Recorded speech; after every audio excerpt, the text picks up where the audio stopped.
अस्सलाम वालेकुम दोस्तों आज के इस वीडियो में हम शर्जील खान के बारे में बात करने वाले हैं। तो दोस्तों वीडियो शुरू करने से पहले हमारी आपसे एक छोटी सी रिक्वेस्ट है कि अगर आप हमारे चैनल पर फर्स्ट टाइम है ये वीडियो पहली दफ़ा देख रहे हैं तो जल्दी से इस चैनल को सब्सक्राइब कर दें और साथ मौजूद बेल के आइकन पर भी क्लिक कर दें ताकि हमारी आने वाली वीडियोज़ आपको बआसानी मिलती रहें। तो आइए आज की वीडियो शुरू करते हैं।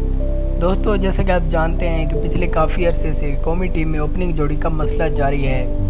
पाकिस्तानी टीम को अभी तक कोई ऐसी जोड़ी नहीं मिली जो टीम को अच्छा आगाज़ फराहम करे। पाकिस्तान को काफ़ी अरसे बाद शर्जील खान की सूरत में एक हीरो मिला था जो कौमी टीम को बहुत अच्छा आगाज़ फराहम करता था और काफ़ी कम अरसे में वो बंदा बहुत मशहूर हो चुका था। इस बंदे का नाम शर्जील खान है, लेकिन पीसीबी ने शर्जील खान पर झूठे इल्ज़ाम लगाकर उन पर क्रिकेट के दरवाजे बंद कर दिए। पीसीबी का कहना था कि उन्होंने फिक्सिंग की है।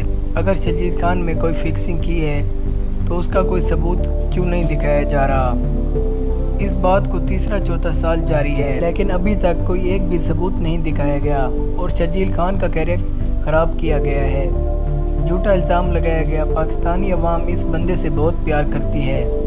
शर्जील खान ने काफ़ी अरसे चुपचाप अपनी सज़ा बर्दाश्त की है, लेकिन अब जल्दी शर्जील खान के फैंस के लिए एक शानदार खबर सामने आई है। दोस्तों जैसे कि आप जानते हैं कि आईसीसी इंटरनेशनल क्रिकेट काउंसिल ने शर्जील खान पर पाबंदी लगाई थी और वो पाबंदी सितंबर 2019 में ख़त्म होने जा रही है। यानी सितंबर 2019 में शर्जील खान के लिए क्रिकेट के दरवाजे दोबारा खुल जाएंगे और वो एक बार फिर क्रिकेट के मैदानों में वापस आ जाएंगे।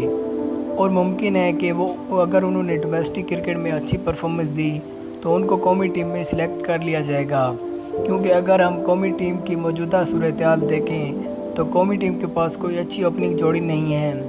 और अगर शर्जील खान डोमेस्टिक क्रिकेट में परफॉर्मेंस देने में कामयाब होते हैं तो वो पाकिस्तानी टीम में वापस आ सकते हैं। हम उम्मीद करते हैं कि शर्जील खान अच्छी परफॉर्मेंस देने में ज़रूर कामयाब होंगे। दोस्तों आपका इस बारे में क्या कहना है? क्या शर्जील खान को दोबारा टीम में शामिल कर लिया जाए? क्या उनको एक और चांस देना चाहिए या नहीं? अपनी कीमती राय से हमें ज़रूर आगाह करें। अगर आपको ये वीडियो पसंद आई हो तो इस वीडियो को लाइक करें, शेयर करें और चैनल को सब्सक्राइब करना बिल्कुल ना भूलें। मिलते हैं किसी अगली वीडियो में, तब तक के लिए अपना बहुत ख्याल रखें। अल्लाह हाफ़िज़।